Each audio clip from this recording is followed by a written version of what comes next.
മുതൽ തന്നെ തൗഹീദായതുകൊണ്ട് ഇതുവരെ ഞങ്ങൾ ജിന്നിനോടോ അല്ലെങ്കിൽ ഏതെങ്കിലും ഒരു മലക്കിനോടോ സഹായം ചോദിക്കുന്നത് ശിർക്കാണെന്ന് ഇതുവരെ ഞങ്ങൾ വിശ്വസിച്ചാണ്, അതിൽ സംശയമില്ല.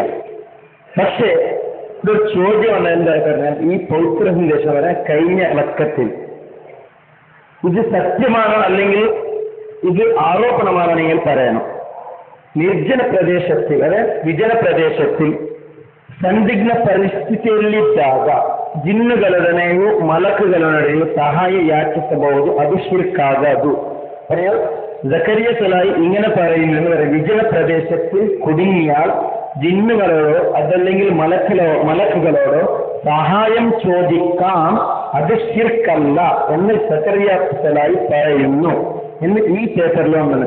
ഇത് സത്യമാണോ അതല്ലെങ്കിൽ ആരോപണമാണോ പരിശോധിക്കുകയാണ്. രണ്ടാമത്തെ ഒരു ചോദ്യം നസീഹത്തോട് ചോദിക്കുന്നതാണ്. ഇമാം മുസ്ലിം റഹിമഹുല്ല അയാൾ റവാഅത്തുൽ കബീർ വരുന്ന ഒരു ഹദീസ് എഴുതി വെച്ചിട്ട് നിങ്ങൾക്കും അറിയാം. അപ്പൊ ആ റവാഅത്തുൽ കബീർ എഴുതിയ കാരണത്തിന് ഞങ്ങൾ സലഫി പ്രവർത്തകർ ഒരാൾ പറയുകയാണ് റവാഅത്തുൽ കബീർ.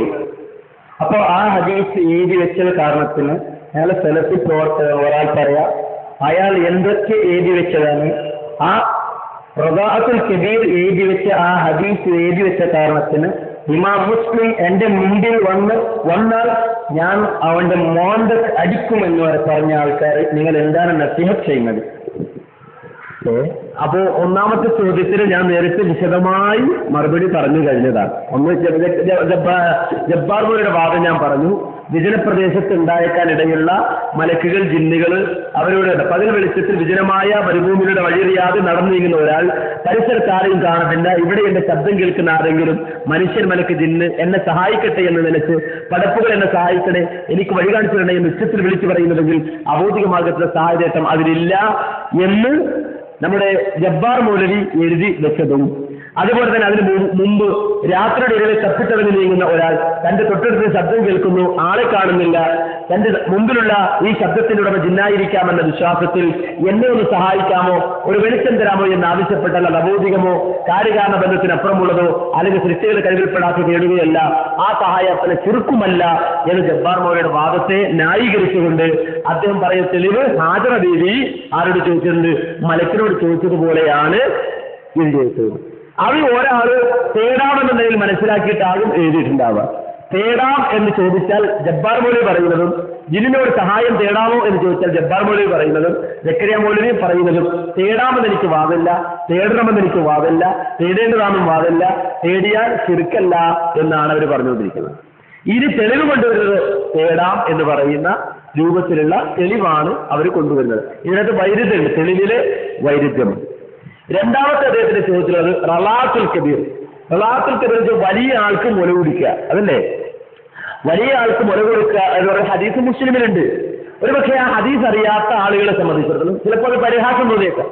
അതായത് ഒരാള് ഒരു സ്ത്രീയുടെ അടുക്കിലേക്ക് വരുമ്പോൾ ഒരു വലിയ മനുഷ്യൻ റസൂലുള്ളാഹിയുടെ കാലഘട്ടം അത് തന്റെ ഭർത്താവിനെ വെറുപ്പുണ്ട് എന്ന് പറഞ്ഞ ഘട്ടത്തില് നബി സല്ലല്ലാഹു അലൈഹി വസല്ലം നിർദ്ദേശിച്ചാണ് അദ്ദേഹത്തിന് മുല കൊടുക്കുക എന്ന് പറഞ്ഞ ആ റിപ്പോർട്ടാണ്, അല്ലെ? ആ റിപ്പോർട്ട് വെച്ചിട്ട് ചില ആളുകൾ അതിനെ പരിഹസിക്കുന്നുണ്ടെന്നാണ്. ചിലവ് അതിനെ മനസ്സിലാക്കിയത് തെറ്റായി മനസ്സിലാക്കി. ആരെന്താ ഒരാൾക്ക് വലിയാൾക്കും പോയിട്ട് എതിർക്കുക, മുല കുടിക്കുക എങ്കിലും പിന്നെ കെട്ടുബന്ധം നിഷിദ്ധാണ് എന്നൊരു തെറ്റായ രൂപത്തിൽ മനസ്സിലാക്കിയവരുണ്ട്. ഉദാഹരണത്തിന് പറഞ്ഞാൽ ഈ അടുത്ത കാലത്ത് ഈജിപ്തിൽ ഈ രൂപത്തിൽ ഫത്വ വന്നു. ഏതാ ഫത്വ? അതായത് രണ്ടാളുകൾ ഒരു കമ്പനിയിൽ ജോലി വെക്കുക, അന്യ മുസ്ലിം പുരുഷന്മാരാണ്, അവർക്കൊരു കമ്പനി ജോലി വെക്കേണ്ടി വരുമ്പോൾ എന്ത് ചെയ്യണം? അപ്പോൾ ഒരു കാക്കാരെ എടുത്തു അയാൾക്ക് ഫത്വ വെച്ചപ്പോ അയാൾ ഈ ഹദീസ് വെച്ചിട്ട് പറഞ്ഞു മുല കുടിച്ചാൽ മതി എന്ന് പറഞ്ഞു. അങ്ങനെ പിന്നെ എന്തായി? നിങ്ങൾക്ക് കുഴപ്പമില്ല, നിങ്ങൾ തമ്മിൽ വിവാഹബന്ധം എന്തായി? ഹറാമായി. ഇത് സത്യത്തിൽ ഇത് വലിയ വിവാദമാവുകയും ആളുകൾ ചോദ്യം ചെയ്യുന്ന അവസാനം അയാൾക്ക് ഫത്വ പിൻവലിക്കാൻ ചെയ്യുന്നുള്ളൂ. യഥാർത്ഥത്തിൽ മുസ്ലിമിന്റെ അതിനുശേഷമുള്ള ഹദീസ് വായിച്ചാൽ തന്നെ ഇതിന് മറുപടി എവിടെ ഉണ്ട്? ഇത് നബി സല്ലല്ലാഹു അലൈഹി വസല്ലം ചില സഹാബികൾക്ക് മാത്രം ചില ഘട്ടങ്ങളിൽ നൽകിയ ഇളവുകളിൽ ഒരു ഇളവാണ് അദ്ദേഹം. അല്ല, ചില ഇളവ് എന്ന് പറയാൻ പറ്റില്ല. അത് ചില ആളുകൾക്ക്, ചില പ്രത്യേക ആളുകൾക്ക്, സഹാബികൾക്ക് മാത്രം നബി സല്ലല്ലാഹു അലൈഹി വസല്ലം ചെയ്ത അതൊരു സഹാബിക്ക് മാത്രമേ ഉള്ളൂ. പിന്നെ പ്രായമാകാത്ത ആട് ഒന്നുകിയത്തെറുക്കാൻ 6 മാസം കണ്ട പ്രായമുള്ള ആട്, അപ്പൊ ആടിനെ കൊണ്ട് ഒരാൾ വന്നു നബിയുടെ അടുക്കിലേക്ക്. ഒന്നുകിയത്തെറുക്കാൻ പാകമില്ല. അയാൾ വന്നിട്ട് പറഞ്ഞു, നബിയെ എന്റെ കയ്യിൽ ഈ ഒരു ആടേ ഉള്ളൂ, പ്രായമായ ആടില്ല എന്നാണ്. നബി പറഞ്ഞു നീ ആജ്ഞ അർത്ഥോ എന്ന് പറഞ്ഞു. ഇത് വേറെ തെളിവല്ല. കാരണം നബി പറഞ്ഞു നിനക്ക് മാത്രമാണ്, വേറൊരാളും ഇതുകൊണ്ട് തെളിവിടിക്കാൻ പാടില്ല. ഇതുപോലെ ഒരു സഹാബിക്ക് മാത്രം നബി സല്ലല്ലാഹു അലൈഹി വസല്ലമ കൊടുത്ത ഒരു നിർദ്ദേശമാണത്. അത് വേറെ ഒരാൾക്കും ആ നിയമം ബാധകമല്ല. ഇനി മുല കുടിച്ചത് എങ്ങനെ കുട്ടി മുല കുടിക്കണ പോരാ, അത് റിപ്പോർട്ടില്ല. കുട്ടി മുല കുടിക്കണ പോലെ മുലടിച്ചതില്ല. നേരെ മറിച്ച് ആ സ്ത്രീയുടെ മുലപ്പാൽ സ്വീകരിച്ചു എന്ന രൂപത്തിലാണ് അത് മനസ്സിലായി. അല്ലാതെ കുട്ടികൾ പോയി മുല കുടിക്കുന്ന പോലെ അന്യ സ്ത്രീയുടെ മുല കുടിക്കുക എന്ന രൂപത്തിലല്ല. നേരെ മറിച്ച് ആ നിയമമാകട്ടെ ആർക്കു മാത്രം ബാധക?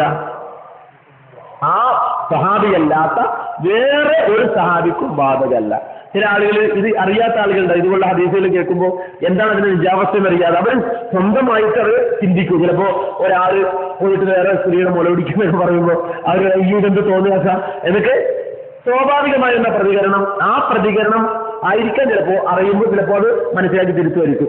ഇനി അതല്ല, അത് ഹദീസാണ്, അതിന്റെ നിയമം അതാന്ന് അറിഞ്ഞിട്ട് പരിഹസിക്കുകയാണെങ്കിൽ അപകടമാണ് എന്നാണ് അതിനെ സംബന്ധിച്ച് സൂചിപ്പിക്കേണ്ടത്. പക്ഷെ ഇതൊക്കെ ഒരു സുഹൃത്തിന് നമ്മൾ എല്ലാവരും മനസ്സിലാക്കേണ്ട ഒരു സംഗതി, നമ്മൾ 10 ആള് അല്ലെങ്കിൽ നമ്മുടെ ആദർശ പ്രസ്ഥാനം നമ്മൾ പ്രവർത്തിച്ചുകൊണ്ടിരിക്കുമ്പോൾ അതിലൊരാൾ എന്തെങ്കിലും ഒരു അഭിപ്രായം പറഞ്ഞാൽ അത് നമ്മുടെ ആദർശമായിട്ടോ നമ്മുടെ പ്രസ്ഥാനത്തിന്റെ നിലപാടായിട്ടോ ആരും മനസ്സിലാക്കരുത്. അതാ പ്രശ്നം. ഒരുപാട് മനുഷ്യരുണ്ട്. ഇപ്പോ നമ്മൾ അല്ലെങ്കിൽ കേരളത്തിൽ വിജയം പറഞ്ഞൊരു കാര്യമാണ്, അതിനൊരു അനിസ്ലാമികത ഉണ്ടെങ്കിൽ സ്വാഭാവികമായും അത് നിൽക്കാം.